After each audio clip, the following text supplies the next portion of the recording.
ColdFusion application. And that's kind of as good of a starting point as any when you're looking for these types of vulnerabilities. So keep that in mind.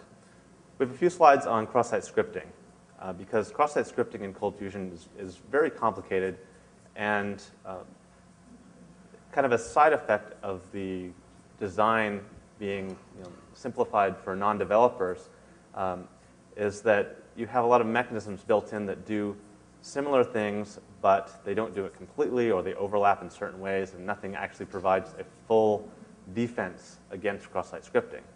So there are a few different suggestions that are made in the developer documentation to help protect against cross-site scripting.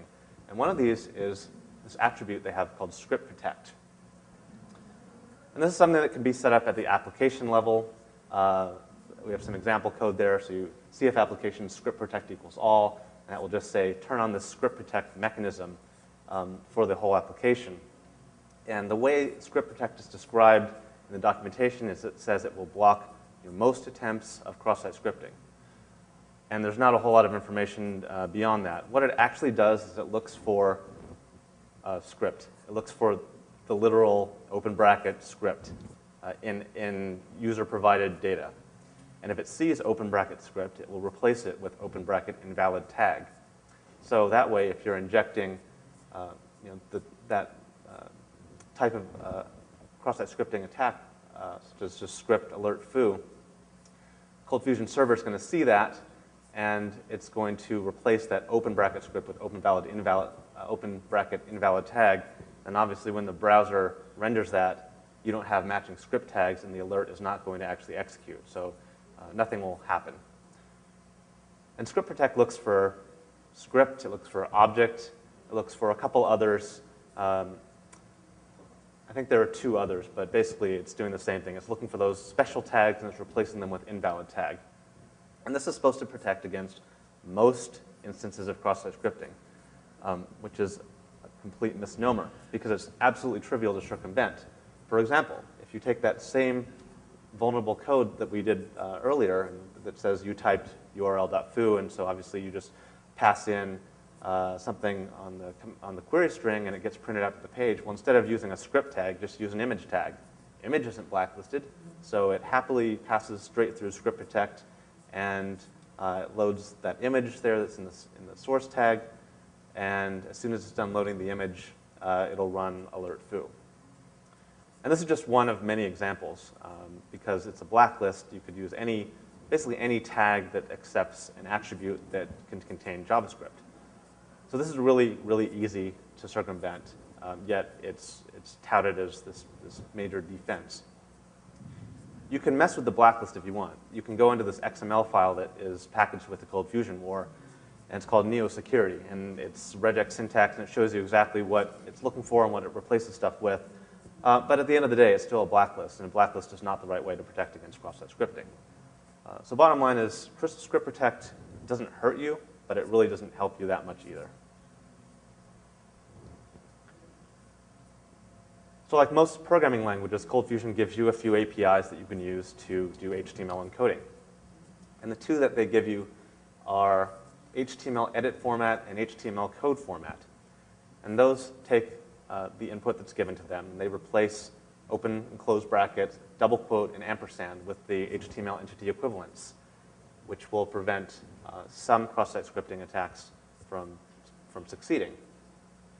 However, they don't encode single quotes, and for any attributes that are unquoted or single quoted, or something that's already within a script block, it's not going to help you. If you are familiar with the OWASP XSS prevention cheat sheet, you know that encoding has to be done on a contextual basis. You have to look at where the data is being used in the context of the page and encode it depending on whether it's in a tag or it's in an attribute or a script section or a URL, and you have to apply the right type of encoding. And here we have kind of a one-size-fits-all solution. They say use HTML edit format, and it will encode those characters, and that's it. There are 4 examples of cases where you might use HTML edit format and it would not protect you at all, because there are either no double quotes to escape from, or you don't have to worry about brackets or anything like that to get the attack to actually execute. There's another API that they have called XML format. And it's the same as HTML edit format, except it also encodes single quotes. So now you get encoding of 5 characters instead of 4. So XML format is actually better than HTML edit format in just about every situation for protecting against cross-site scripting. But it's still not a complete one-size-fits-all, because you have to worry about situations where you're printing the output to an area of the page that's already in a JavaScript block. So again, it needs to be a contextual approach. There aren't really any other encoding functions that are suggested to be used here, at least provided by the framework. So you have to write your own. And generally, XML format is going to be better to use than HTML edit format. But the way it's named is so misleading, because the developer, so if somebody is not familiar with security or doesn't really understand what's going on, they're not very likely to use a function called XML format when they're writing an HTML page. Even though it's going to be better, it's going to encode more characters, a developer who's not kind of security aware is going to be less likely to use it. So it's a little misleading in that sense as well.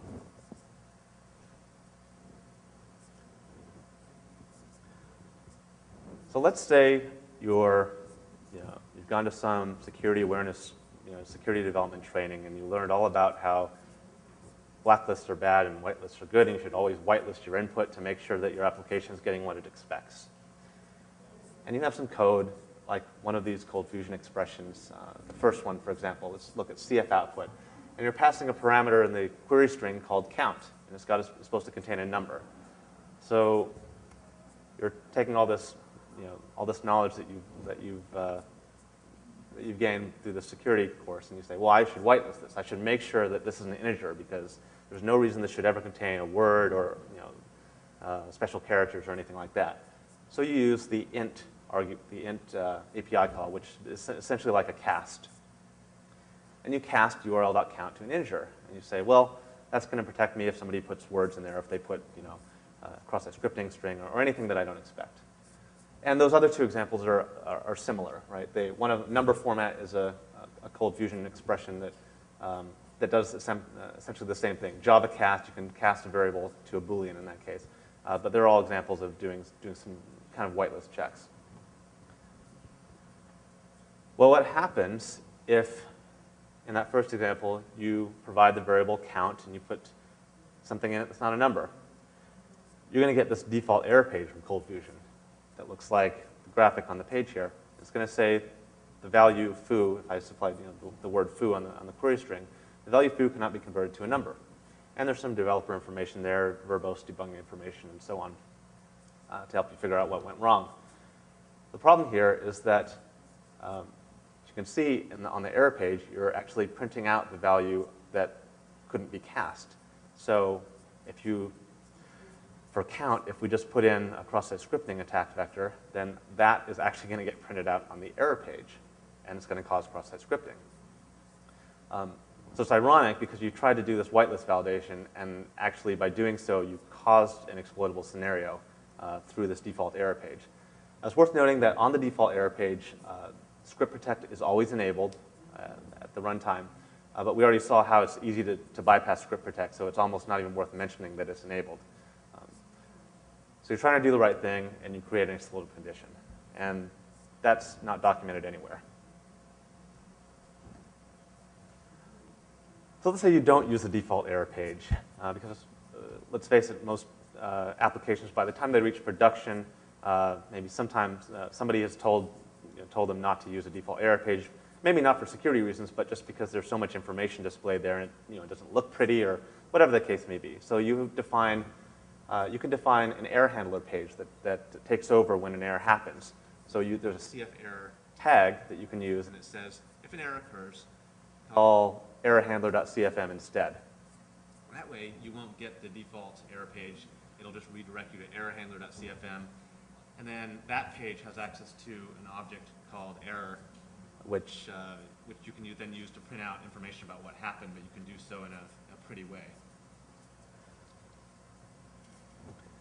However, when you do that, you can still make some mistakes. So like I said, you have an error object, and you can start printing out various members of that object that give you information on what went wrong. And one of those is error.diagnostics, and one of those is error.message. And both of those also contain the attack string. So if you have your custom error handler, you're not using the default error page, you define your custom error handler to avoid the problems with the default page. And on your custom, your pretty error handling page, you print out, sorry, you threw an error occurred, here's what happened, and then you output error.message. You've just caused cross-site scripting. Again, you can also use exception handling. So you can use typical try-catch blocks, similar to other languages that are out there. There are CF tags for that as well. And when you're in a CF catch block, you have access to an object called CF catch, and that also has different fields that you can print out what happened. And the CF catch.message field also contains the attack string. So if you're doing any of these things for error handling or exception handling, and you're not aware of which fields contain tainted information, you can end up still causing cross-site scripting to occur on the page. So ColdFusion is fraught with all sorts of pitfalls that you can make with cross-site scripting. And as you saw, the defenses are incomplete, the documentation is incomplete, and no wonder it's so easy to find cross-site scripting when you're pen testing a ColdFusion application, because it's just not easy to protect against, let's face it. I mean, there's just too much going on. We have a little bit on SQL injection just because there is one behavior that I wanted to point out. We won't dwell too much on this, but this is an example of what a SQL query looks like in ColdFusion. They have a tag called CF query. You give it a name, you point it to a data source. The data source is configured on the back end in the server before the application even starts running.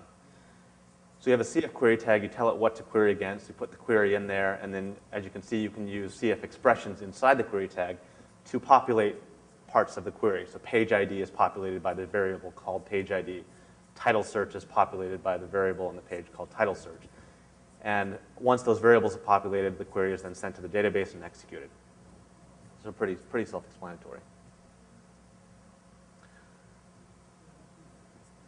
So you might think by looking at this that both page ID and title search are injectable. That for page ID, you could do a union select or put a semicolon or whatever, or for title search that you could put a single quote and escape out of that and then start to manipulate a query. In fact, ColdFusion actually has a mitigation against some of this stuff. Title search is actually not injectable. ColdFusion, if you're inside a query tag, a CF query tag, and you use any ColdFusion expression, which is the thing in the hash marks, it's going to automatically escape any of the single quotes in those expressions. So underneath, when you're looking at the Java, you'll see escape single quotes around the variable expression. And the developer doesn't have to do anything to make that happen. It just happens. So basically, there's not a good way, or there's not any way that I'm aware of right now, to escape out of those single quotes because of that function being called. However, the page ID expression is still injectable because it's not quoted. So despite the fact that the ColdFusion runtime is calling escape single quotes around it, there actually are no single quotes to escape from. So you can just do your normal, put in a number and then a space, union select, or whatever the case may be, whatever you want your attack string to be. And the way that they provide to protect against this is to use CF query param. It's kind of like prepared statements in other languages, but not really. But it basically does the syntax check against the expression to make sure that it's in a certain format. So in this case, making sure that page ID is an integer and before actually running it. So the pen testing tip to take out of this is whenever you're looking at a ColdFusion page and you're looking for a SQL injection point, always look for a numeric parameter, because if it's a quoted parameter, if it's a string parameter, which obviously has to be quoted, you're not going to be able to inject in it because of the automatic single quoting that escape single quotes that ColdFusion does. So look for the numeric parameters, and those are almost always going to be injectable unless the person put quotes around them in the query, which they usually don't do. We're not going to spend a lot of time looking at the other common vulnerabilities in web applications because I want to spend time talking about classes of vulnerabilities that are unique to ColdFusion. But suffice it to say that it's a web application platform. Any vulnerability that's in the OWASP top 10 or any popular web vulnerability